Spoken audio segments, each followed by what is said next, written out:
آج سے 1500 سال قبل کی عرب سرزمین پر خوش آمدید۔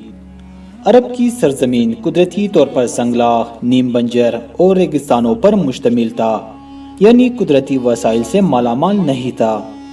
صحرا کی جو خصلتیں ہوتی ہے، ہٹ درمی، ضد اور تند مزاجی ان لوگوں میں پائی جاتی تھی۔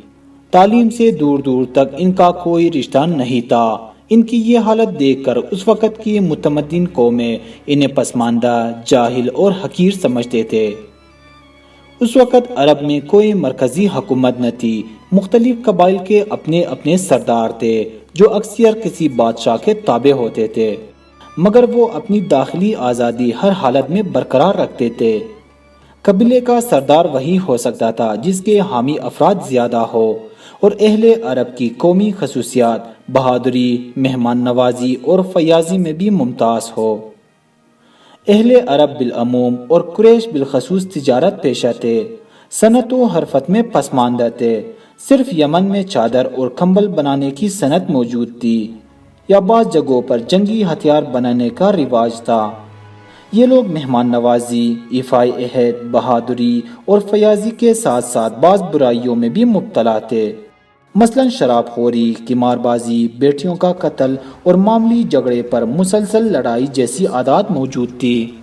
خانہ کعبہ عربوں کا دینی مرکز تھا، مگر اہل عرب بت پرستی میں اس حد تک ڈوب چکے تھے کہ ہر قبیلہ، حتیٰ کہ ہر شہر اور ہر گھر کا ایک خاص بت ہوا کرتا تھا۔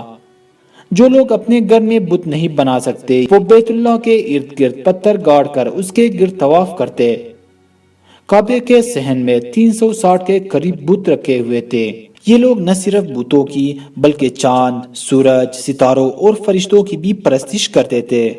ان کا عقیدہ تھا کہ فرشتے اللہ کی بیٹیاں ہوتی ہیں، جنوں کو اللہ کا شریک کار سمجھتے تھے۔ اس کے علاوہ نصرانیت، یہودیت اور مجوسیت کے پیرو بھی تھے۔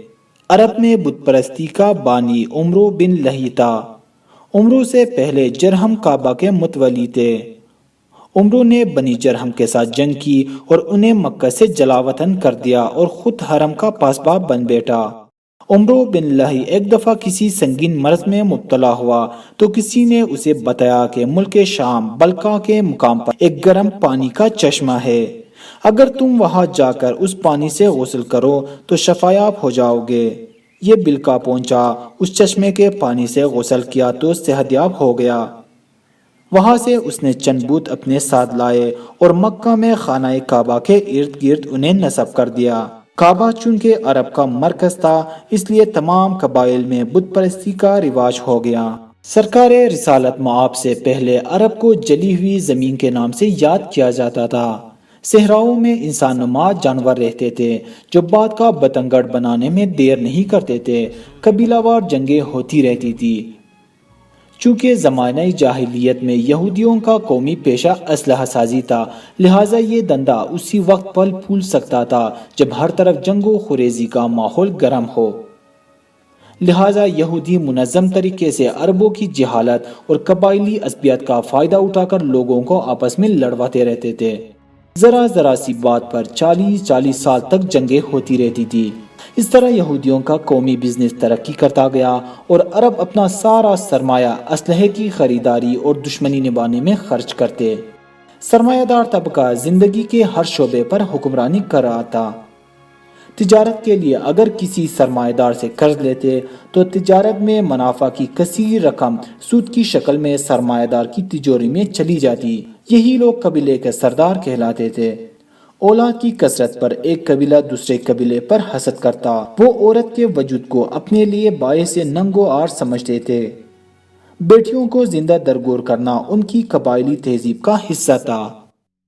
محققین کے مطابق لڑکیوں کا زندہ درگور کر دینے کی رسم اس لیے عام تھی کیونکہ عرب سرمایہ دار طبقہ فقر و تندرستی سے ہمیشہ خوفزدہ رہتا تھا، اس لیے کہ لڑکی کو شادی کے بعد وراثت کے طور پر جائیداد میں حصہ ملنا چاہیے تھا، اور جس کے ہاں لڑکی بیاہ کر جاتی وہ ان کی دولت کے بنیاد پر زیادہ مالدار اور معاشی لحاظ سے مضبوط ہو جاتا۔ یہی وجہ ہے کہ ان کو وراثت میں حق دینے کی بجائے انہیں زندہ دفن کرنا بہتر سمجھا۔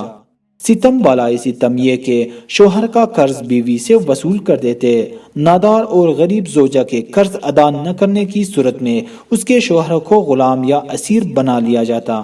عرب قوم کی اخلاقی حالت اس سے بھی بدتر تھی، بدکاری اور زناکاری سے وہ نادم نہیں ہوتے۔ شراب نوشی عام تھا، شوہر کے وفات پر سوتیلے بیٹے اپنی سوتیلی ماؤں پر قابض ہو جاتے تھے۔ محرم نامحرم کا کوئی تصور نہیں تھا، عورتیں بغیر لباس کے بازاروں میں نکلتی تھی۔ عربوں کو شعر شاعری کا بہت شوق تھا، اکثر بازاروں میں شعر و شاعری کی مقابلہ آرائی ہوا کرتی تھی، اور جس کا قصیدہ زبان و بیان کے لحاظ سے معاصر شعراء سے بہتر ہوتا اسے فخریہ خانہ کعبہ کی دیوار پر لٹکا دیا جاتا تھا، تاکہ سال بھر دور دراز سے آنے والے لوگ اس شعر شاعری کی عظمت کا اندازہ کر سکے۔ رسول اللہ کی ولادت کے ساتھ ہی نظام جاہلیت کے کلیساؤں میں خطرات کی گھنٹیاں بجنے لگی۔ رسول اللہ کی ولادت کے ساتھ ہی ایسے معجزات رونما ہوئے جو اس امر کا پیش خیمہ تھے کہ وہ عہد آ چکا ہے کہ جس میں فرسودہ نظام اور توہم پرستی کی کوئی گنجائش نہیں ہے۔ یہ بچہ عرب کی سرزمین پر بجلی بن کر کفر و الحاد کے سروں پر گرنے والا تھا۔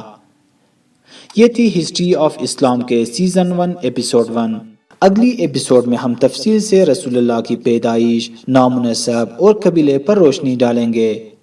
اس مکمل سیزن میں ہم اسلام کی 1500 سالہ تاریخ کو مرحلہ وار ویڈیو کے ذریعے آپ کی خدمت میں پیش کریں گے۔ آنے والی اقساط دیکھنے کے لیے چینل کو سبسکرائب کرنا نہ بھولیے۔ اللہ حافظ۔